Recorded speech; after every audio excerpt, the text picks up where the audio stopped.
All right, let's get back to that breaking news. We got a weather impact alert. A Waymo stuck on North Avenue.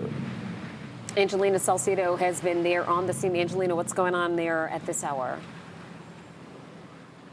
So traffic still being basically mitigated here by Atlanta police, and they have one officer that's mitigating traffic right now, and the intersection is pretty chaotic. So when we first got here, the water was pretty high up on this Waymo, but it has since receded. I want you guys to take a look at the Waymo. It is right over my left shoulder. You'll see that the APD officer that has been mitigating traffic is down there right now taking a look at the Waymo, and you'll kind of see the water line and how high the water was up on that Waymo. Another person is there as well. The people that live in these apartments have been walking by, taking pictures and taking a look at the different things that have been happening in this area and trying to figure out what has been happening in this area as well. But basically, with all of the rain that we got in this area, there has been some significant flooding here, and you can tell just by all of the dirt that has accumulated after all of this water flooded this area. And there's one other car that also got stuck. I don't know if my photographer Carrie can also show you guys, but you can see, I don't know if this woman that's down there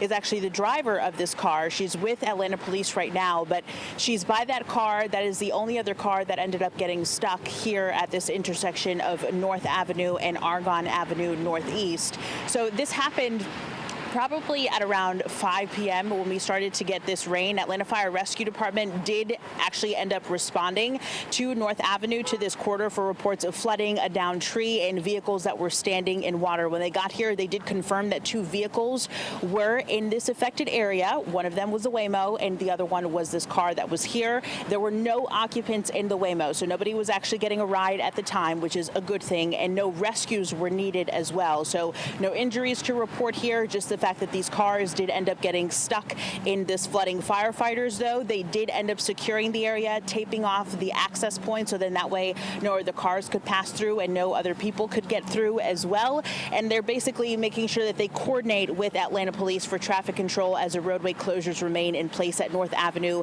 and the surrounding intersections as well. So that person that you guys saw outside of the Waymo just got inside, so they're going to be driving that Waymo away now. And I believe that that woman should probably be taking care of her car, probably deciding what's going to be happening with her car moving forward. Another point that, Doug Turnbull, our traffic anchor, brought up, and Ron Jones actually brought up as well, is that Waymos have been flagged for driving into floodwaters. We don't know, obviously, if that was something that ended up happening here. We'll try to get some confirmation from Waymo and try to figure out what the situation was here. But obviously, Waymo ended up getting stuck in this floodwater, and somebody else did too. So that's the situation here. Traffic's still being mitigated as well, you guys. All right, Angelina, thank you so much for staying on top of